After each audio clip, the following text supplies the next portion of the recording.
Hello all, this is Damini, co-founder of VMix Scholars. I welcome you to the 25th episode of our web series Loanflix Season 2.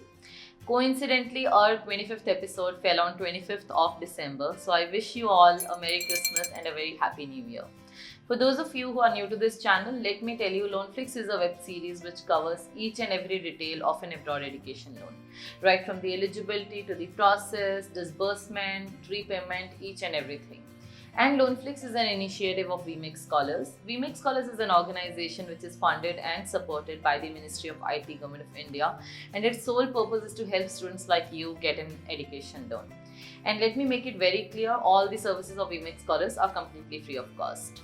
So now for those who have landed directly on this video and haven't watched season 1, I would encourage you to watch that first, because in season 1 we have discussed like basic level topics, but in season 2 we are discussing a little more advanced level topics. So if your basics are not clear, you may not understand these videos. Yeah, so do watch that first, and the link for the same is given above. When you're applying for a student visa, proving that you have enough funds comes in as the most crucial element.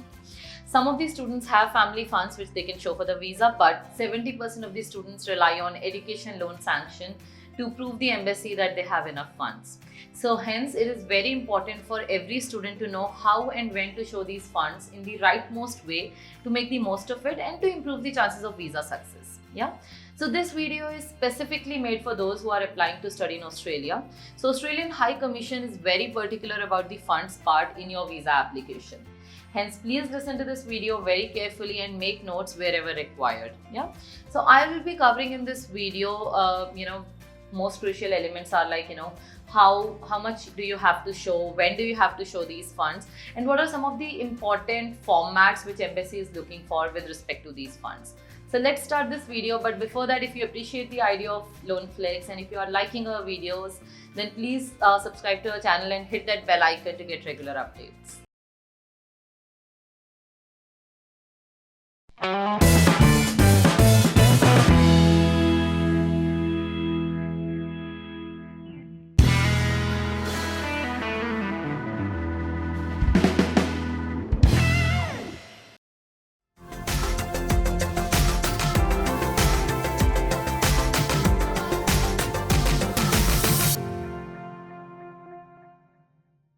So as I mentioned in the beginning, Australian High Commission is very particular about the funds shown by the student applicant.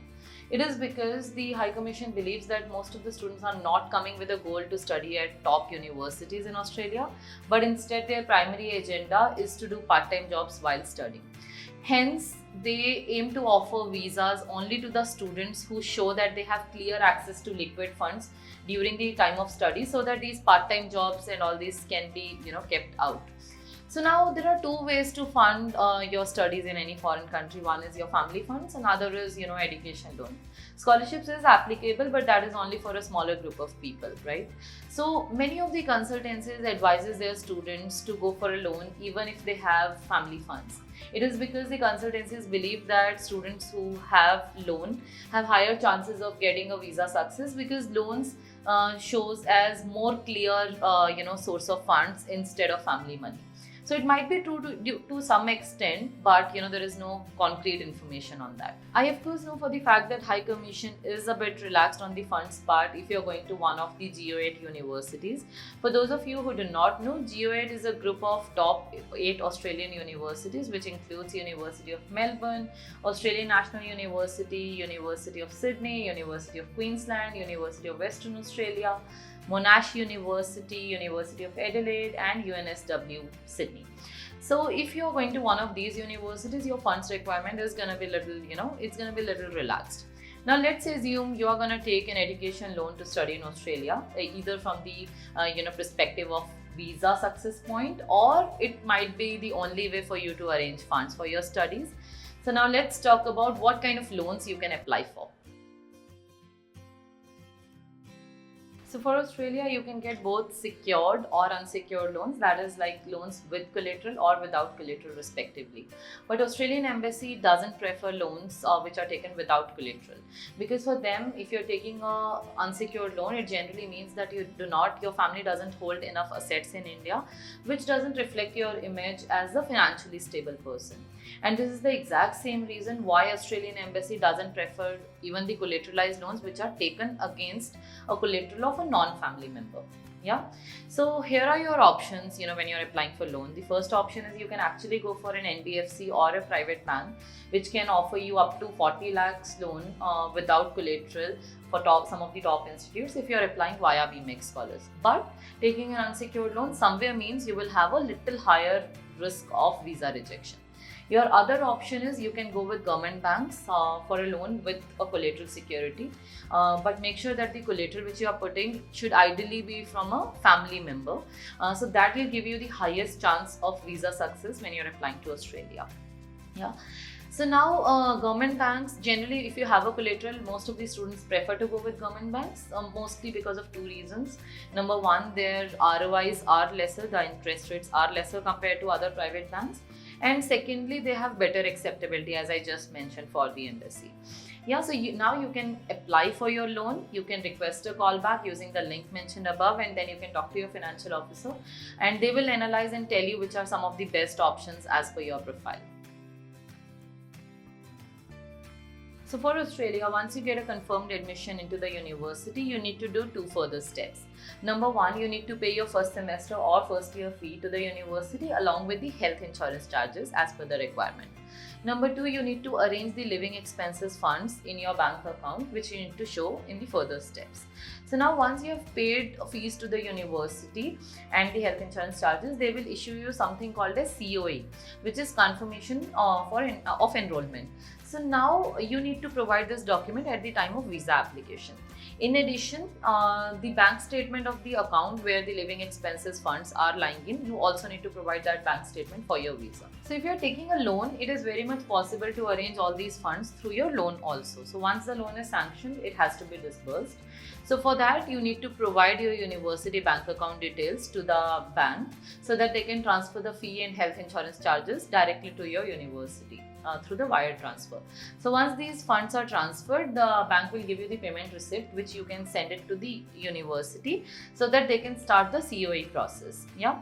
At the same time, the bank will also disburse your living expenses funds into a savings bank account in India, but they will put a hold on it so that you cannot use that money until you get your visa approved, but the money will be reflecting in the bank account. So you can provide the statement of that bank account at the time of visa application. Yeah. So once you have both of this, you have COE and you have living expenses, you can go for your visa application. All these things, which is release of funds before visa, it is called as pre-visa disbursement. Yeah.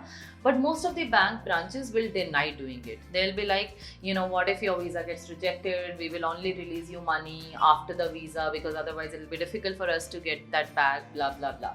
So to avoid such issues, you make sure that you are applying for your loan via BMX Scholars only, because you will have a dedicated financial officer, and in case you're facing any such issues, they will talk to the bank branch and make sure that everything is running smoothly. So to get in touch with our team, you can request a call back using the link given above. You should apply for the loan as soon as you receive your admit, or sometimes even before you have got your admit, because as I've told you in my previous videos, the loan process even from government banks will not take more than 20 to 25 working days if post document submission, if everything is in place. But you must keep a buffer of at least 1.5 months. Because what I have seen, what happens in most of the cases is there will be at least one legal document which will be missing, which will take 15 to 20 days to arrange. So that's why you should keep some buffer and leave 1.5 months for your loan process. And once the loan is sanctioned, you also need to take into consideration that you would need to do mortgage creation, which will take 2 to 3 working days. And only after that your loan will be disbursed. And even after your loan is disbursed, your university will take 2 to 3 days to give you COE. And then you have to go for visa, and the visa process will be, let's say, 15 to 20 days. So please plan accordingly. That's it, guys. I hope I have covered everything with respect to financial aspects for Australia, as in what is required for COE, what is required for visa. If there is anything you feel I have missed in this video, then please put it in the comments below and I'll make sure that I cover it in my further videos. And you can also speak to the financial officer at VMEX Scholars for your loan process, because they will assist you end to end in the entire process. They will even speak to the bank guys if you're facing any issue with respect to your disbursement for COE or for your living expenses.